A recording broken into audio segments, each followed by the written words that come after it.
الحمد لله رب العالمين.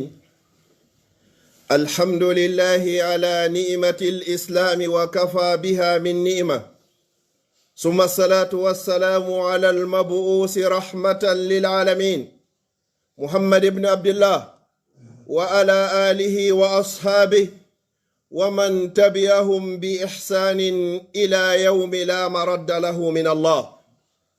يا أيها الذين آمنوا اتقوا الله حق تقاته ولا تموتن إلا وأنتم مسلمون. يا أيها الناس اتقوا ربكم الذي خلقكم من نفس واحدة وخلق منها زوجها وبث منهما رجالا كثيرا ونساء، واتقوا الله الذي تساءلون به والأرحام إن الله كان عليكم رقيبا. يا أيها الذين آمنوا اتقوا الله وقولوا قولا سديدا يصلح لكم أعمالكم ويغفر لكم ذنوبكم، ومن يطع الله ورسوله فقد فاز فوزا عظيما.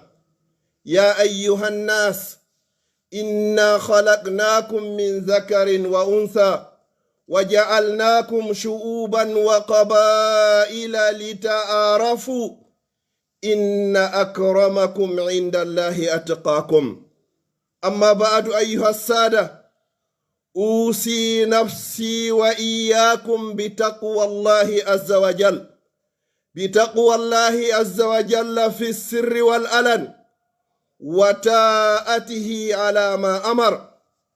عجبا لك أيها الإنسان كل العجب، لقد فرض الله عليك الصلاة فتركتها من غير سبب ولا أعذار.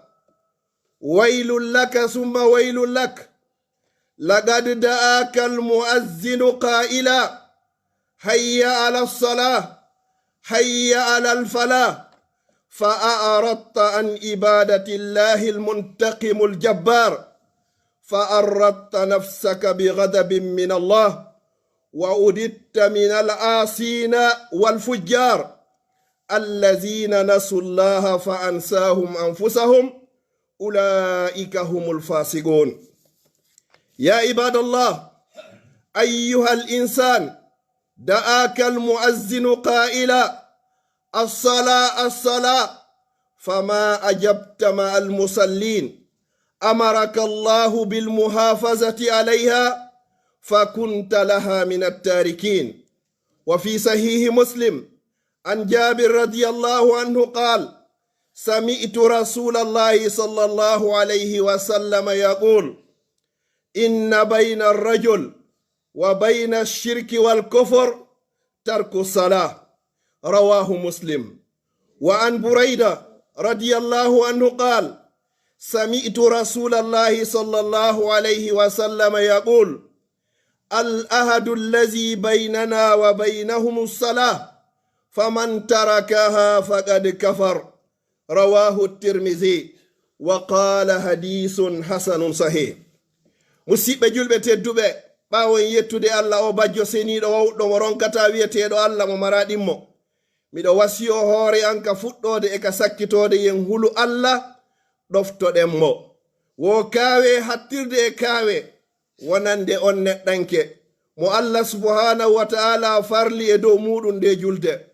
o ronki juulugol, ma haysi o juuli o juulaari e sa'i juuleteɗo, hara kadi ko alda wo e nganto, ko alda wo kadi e sabu. wo bone wodani o neɗɗo kala welsindiɗo e nde julde. noddinowo on sallijo on noddima o wi hayya ala salah, wo are ka julde o watti ɗon hayya alal falah, are e nde malore.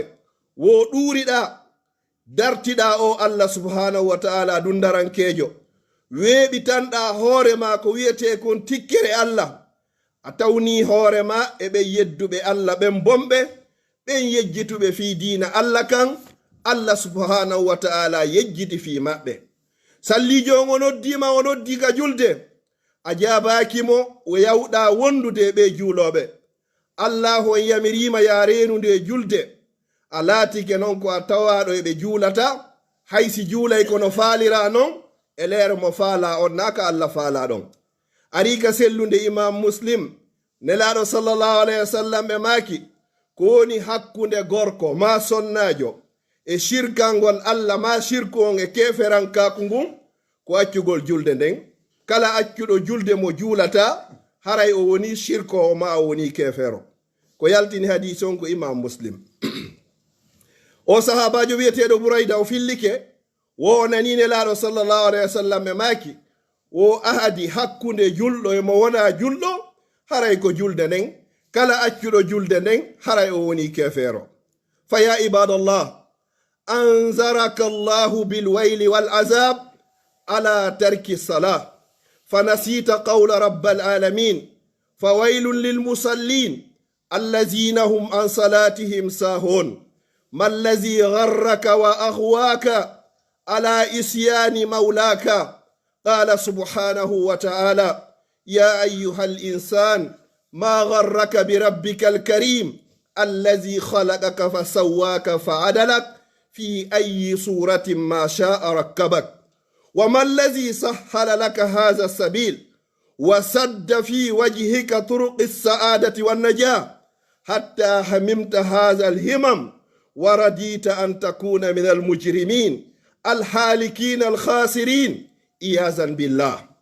مسيب جلبة تدوبة الله سبحانه وتعالى أورنتنيما لت مونود لت ساتود أنا نارك الله دوالي وكتا لت ودني ونان دبن جولين كينو توبة الذين هم عن صلاتهم ساهون بجولي كونو هبه ويلسيندي بتمين تاركو وسجودو ɓe juulata kadi e leere kono ɓe faalira noon ɓe juulirta. Si ɓe juuli kadi haray coñci ɗin ɗi timma sartiji ɗin timma ɓe timminta kadi farillaji julde. Wo ko ayyo neɗɗanke ko honɗum hotuma e o joomi ma o taguɗoma o darnuma ko mbaadi ndi o faala o woni ko waɗuma kadi. Ko oɗo wiyete Allah wowata tawno hoorema e ɓe yimɓe yejjituɓe fi Allah yejjidi fi diina Allah kadi o yejjitay fi maɓɓe o tawe e ɓen bomɓe halketeɓe perduɓe hiɗe mooli Allah subhanahu wa ta'ala. Ya ibadallah alam tasma qawlahu subhanahu wa ta'ala afanaj'alul muslimina kal mujrimin ma lakum kayfa tahkumun. الصلاة يا عباد الله يقول نبيكم صلى الله عليه وسلم أول ما يحاسب به العبد يوم القيامة الصلاة. أول ما يحاسب به العبد يوم القيامة الصلاة فإن صلحت صلح سائر عمله وإن فسدت فسد سائر عمله إياذا بالله. يا أخي الكريم ويا أختي الكريمة إذا كنت تاركا للصلاة فما فائدة انتسابك لهذا الدين المحمدي هذا الدين القويم؟ وما هو الفرق إذن بينك وبين النصراني أو اليهودي؟ مسيب جلبة تدوبة سبحانه وتعالى ودالك دفتر مكو ene harame waɗay julɓe ɓe wanoɓe bomɓe ko honɗum heɓi on ko honɗo wonɗon e ñawirde. Julɗo e mo wona julɗo wawata fotude. Allah subhanahu wa ta'ala on waɗali julde nden ɓurna ɗon ɓe maaki jiyaɗo fof si o maayi ko waɗete landi to yede yawmal qiyamati ko julde nden. Si julde nden moƴƴi haray fof moƴƴi, si nde boniri on tigi ɗe mooli Allah yo Allah on dandu, haray o perdi yo Allah on dandu en perdi lakara. Haray ko ayyo musiɗɗo julɗo tedduɗo, ko ayyo bandirawo tedduɗo, si tawi a laatike ko a neɗɗo mo a juulata, haray ko honɗum nodditaniɗa e ka diina nelaɗo sallallahu alayhi wa sallam, diina ñiɓuka tabituka. Haray ko honɗum sendinirma on wineteɗo ko alyahudajo ma ko annasarajo. Izan ya ibadallah anta la ta'mal bi muqtada ahkami dinik fahal ya'malu biha الآند الجاهل بهذا الدين. إنا لله وإنا إليه راجعون. ألا فأعلم أن تارك الصلاة لا يقبل الله منه صوما ولا زكاة ولا حجا ولا أملا. تارك الصلاة لا يجعل الله له في رحمته نصيبا ولا أملا. tariku sala la yuwassi'u llahu lahu fi rizqi tariku sala wala yutilu lahu ajala tariku sala kha'inun mal'unun tal'anhu almalaikatu alkiram allazina la ya'suna allaha ma amarahum wa yaf'aluna ma yu'marun. musidɗo julɗo tedduɗo teddiɗo l'islam, si tawi a woni neɗɗo mo a juulata haray a gollitirari sariyaji dina ma kan, haray a woni neɗɗo mo juulata haray a woni neɗɗo murtuɗo yaltuɗo e nder dina. hiɗe wiya inna lillahi wa inna ilayhi raji'un.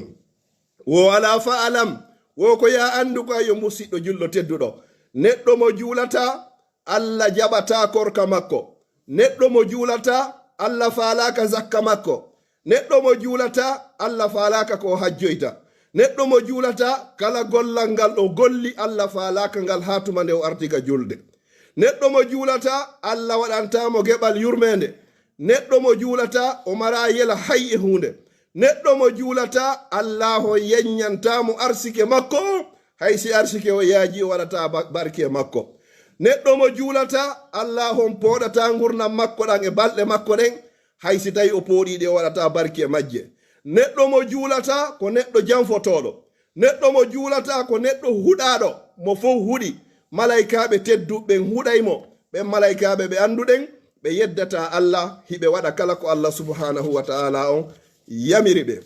faya khasarata man taraka sala allati hiya imadu ddini wal islam.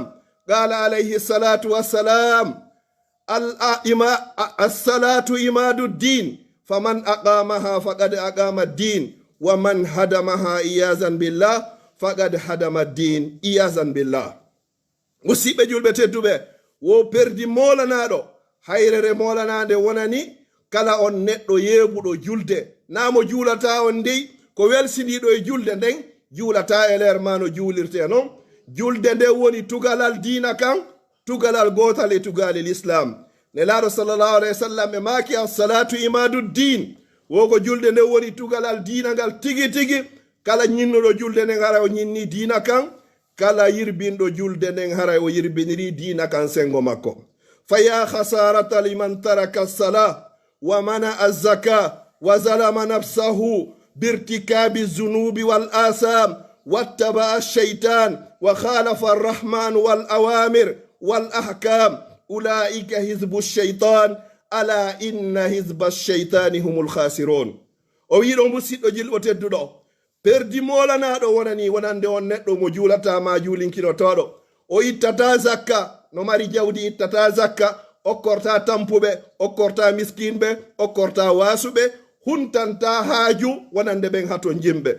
wa zalama nafsa, o toñiri hoore makko sabu angal juulugol, sabu waɗɗi dali ulaika hizbu shaytan, ko ɓeeɗo tigi woni fedde sheytan nden. ala inna hizba sheytani humul khasirun. fedde sheytan nden ko ɓe woni hayruɓe perduɓe kadi. yo Allah waɗu en ka fedde Allah hara waɗari en ka fedde sheytan. wa an ibnu umar radiyallahu anhuma qal qala rasulullahi sallallahu alayhi wa sallam umirtu an uqatila annasa hatta yashhadu an la ilaha illa Allah wa anna muhammadan rasulullah wa yuqimu sala wa yu'tu zaka fa iza fa'alu dhalik asamu minni dima'ahum wa amwalahum illa bihaqqi al-islam wa hisabuhum ala Allah. wal hadith muttafaqun alayh. wa ya sa'adata man tazakka wa dhakara isma rabbih fa salla wa hafaza ala as-salawati was-salati al-wusta imtisalan li amri rabbil yamirilan. ndemi haɓata yimɓe ɓen haɓe seedo wonde ma ala wo reweteɗo e gonga, nafa rewɗo lorramo rewari on si wona Allah. ɓe seedo muhammadu ko nelaɗo Allah sallallahu alayhi wa sallam, ɓe ñiiɓa e julde, ɓe itta zakka farlaɗo e jawle maɓɓe. si ɓe waɗi ɗum ɗo haray hande kadi ɓe dandinayo meme jawle maɓɓe ɗen e ƴiƴe maɓɓe ɗen e ndimuji maɓɓe ɗin, sina haqqe l'islamu on hasibore maɓɓe nden kako e juuɗe Allah subhanahu wa ta'ala woni. hadis on ko fottaɗo e moɗum. waya sa'adata man tazakka, e malore wodani kala on laɓɓinɗo hoore mum, laɓɓini fittandu mum, laɓɓini jawdi muɗum, waɗi ko Allah on yamiri, woɗɗiti ko Allah on haɗi. wa zakara isma rabbihi fa salla, o janti inde joomi makko, o duumi e julde ha Allah ƴettitimo e ɗum ɗon. Wa hafaza ala salawati, o reeni e waktuji ɗin fof majji. Wassalati l wusta, tentinino julde tumbore nden.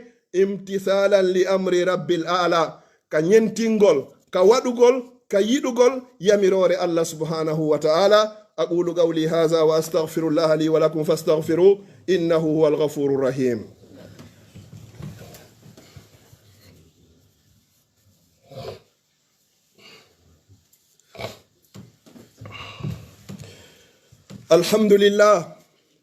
الحمد لله الذي بنعمته تتم الصالحات. الحمد لله القائل في محكم التنزيل: ما سلككم في سقر؟ قالوا لم نك من المصلين ولم نك نطعم المسكين وكنا نخوض مع الخائضين وكنا نكذب بيوم الدين حتى أتانا اليقين. مسيب جلبة تدو بباو يتو دي الله لا والإمول juulay ɓurnaɗo tagi fo sallallahu alayhi wa sallam. muhammadu kanko e ɓeygure makko e sahabaɓe makko e kala wonɗo e laawo ila yawmi alqiyama. ɓeɗo ɓe landoyte yawma alqiyama. ma salakakum fi sagar, ko honɗum naadi on e nge yiite wiyetege sagar? qalu lam naku min almusallin, meɗen min juulatano, min hajanoka e julde. programme uji aduna, golle ɗen, fayɓe ɓen, ko ɗum ma pinnomen. min marano tan juulugol. hay si men juulay ne men juulatano e leer, hay si men juulay ko men hawtinir, hay si men juulay haray leere juulugol ngol feƴƴe. ma salakakum fi saqar? qalu lam naku min almusallin. wa qala subhana fa khalafa min ba'dihim khalfun adaa'u salat wattaba'u shahawat fa sawfa yalqawna ghayya. iyazan billah. ayyuha ya ibadallah, faya sa'adata liman qama limardati almannan fi al-layli idha yakhsha والنهار إذا تجلى أولئك حزب الله ألا إن حزب الله هم المفلحون. فاتقوا الله يا عباد الله وخالفوا إسيانه وقدم ما ينجيك من أحوال المحشر وقرب ما يسعدك ويهديك بالتمتع بالحظ الأوفر. إنا لله وإنا إليه راجعون. مسيب جلبة تدبه ومالور وودني yarluye Allah woodani wo kala o ñiiɓuɗo e julde, o ñinni julde nden, o juulino juulirte e sanga juuleteɗo hara mo timmini sartiji ɗin e coñci ɗin. oɗo o ɗofti Allah jemma, o huli Allah sanga hattini e niɓɓugol, o huli Allah kadi tumbere ñalorma hara na yeeso yimɓe ɓen o hulata Allah, so weddike hara o yedday Allah. ulaika ɓeɗo hizbullah, ko ɓeɗo tigi woni fedde Allah nden. ala inna hizballahi humul muflihun. ande de nde fedde Allah ko ɓe woni maloyteɓe. fattakullaha ya ibadallah, wo ɓeyden duumoɗen e kulol Allah, rentoɗen e yeddugol Allah fi sirri wal alan. wa qaddim li nafsika ma yunjika min azabi yawma almahshar. wo ardinan hoorema gollal moƴƴal fi konko wawoyama dandude e ñalande probléme ji yawma alqiyama. wa qarrib ma yus'iduka wa yahdika bittamattu e bil hazzil awfar. ardin kadi ɓattina konko wonta sabu maleɗa, konko wonata sabu feewa fiya dakmito e geɓal moƴƴal yawmal qiyama. wa aqimi salah inna salata tanha anil fahsha'i wal munkar wala zikrullahi akbar wallahu ya'lamu ma tasnaun. musidɓe julɓe tedduɓe, yo Allah arsika on fof meɗen wawugol ñiɓugol e nde julde hara kono haniri ron. اللهم لا تفرق هذا الجمع المبارك إلا بذنب مغفور وسعي مشكور وعمل متقبل مبرور. اللهم اجعل جمعنا هذا جمعا مرحوما وتفرقنا من بعد تفرقا معصوما. اللهم لا تجعل فينا ولا معنا ولا من بيننا شقيا ولا مطرودا ولا محروما برحمتك يا أرحم الراحمين. اللهم ألف بين قلوبنا وأصلح ذات بيننا واهدنا سبل السلام ونجنا من الظلمات إلى النور وجنبنا الفواحش ما ظهر منها وما بطن واجعلنا من الراشدين. اللهم إنا نسألك حبك وحب من يحبك وحب عمل يقربنا إلى حبك. اللهم إنا نسألك فعل الخيرات وترك المنكرات وحب المساكين وأن تغفر لنا وترحمنا. وإذا أردت فتنة قوم فاقبضنا إليك غير خزايا ولا مفتونين. اللهم اجعل لنا من كل هم فرجا ومن كل ضيق مخرجا ومن كل بلاء آفية. اللهم اشفنا واشف مرضانا وجميع مرضى المسلمين. اللهم اشفنا واشف مرضانا وجميع مرضى المسلمين. اللهم ارحمنا وارحم موتانا وجميع موتى المسلمين برحمتك يا ارحم الراحمين. وصلى الله وسلم وبارك على نبينا محمد وعلى اله وصحبه وسلم تسليما كثيرا.